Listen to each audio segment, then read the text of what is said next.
Hi guys, ఏందక్కో గొడ్డలు తీసుకొని బయలుదేరావు అనుకుంటున్నారా?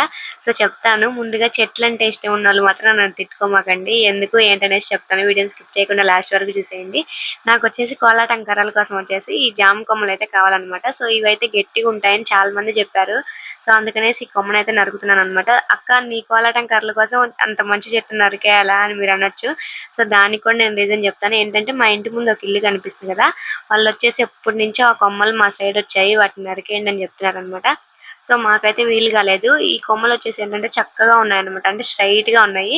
ఇవి వచ్చేసి నాకు మంచిగా యూజ్ అవుతాయి కదా, అంటే స్టిక్స్ కట్ చేసుకుంటే కోలాటం స్టిక్స్ లాగా అవుతాయి కదా, చక్కగా ఉన్నాయి. వంకర టింకర్లుగా ఉన్నాయి, మనకి యూజ్ అవ్వవు కదా. సో స్ట్రైట్ గా ఉన్నాయి, నాకు యూజ్ అవుతాయి అనేసి కొడదాం అనేసి గొడ్డలు తీసుకుని వెళ్ళాను అనమాట. ఎన్ని తంటాలు పట్టానో, 2 కొమ్మలు అయితే ఇక్కడ నరకగలిగాను. అవి కొంచెం సన్నగా ఉండబట్టి వచ్చాయన్నమాట. లావుగా ఉన్నాయైతే అసలు రాలేదు.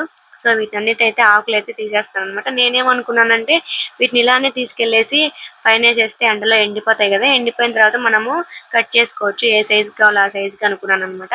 సో నేను ఇవి కొట్టేటప్పుడు మా అమ్మ అయితే లేదనమాట. ఉంటే డెఫినెట్ గా నాకు అక్షింతలు వేసేది, తిట్టేదనమాట. సో మా అమ్మ లేదు. నేను కట్ చేసి పైన వేద్దామని తీసుకెళ్ళాను అనమాట. పైన వేసిన తర్వాత మా అమ్మ వచ్చింది అనమాట. నేనైతే చెప్పాను మా అమ్మ వచ్చిన తర్వాత ఇట్లా నరికే అమ్మ అనేసి. చెప్పిన తర్వాత తిట్టింది అనమాట. తిట్టి అట్లా వేయకూడదు, పైన మనం ముందే కట్ చేసుకోవాలి, మనకి ఏ సైజు పీసెస్ కావాలో ఆ సైజు కట్ చేసుకొని వాటిని ఎండబెట్టుకోవాలని చెప్పింది అనమాట. సో మళ్ళీ నేను పైకి వచ్చేసి అవి తీసుకురాను అనమాట. వీటిని ఎలా కట్ చేసాము, ఏం చేశాను, ఎట్లా ఎండబెట్టాను నెక్స్ట్ వీడియోలో చూపిస్తాను. అంతే ఈ వీడియో. Bye guys.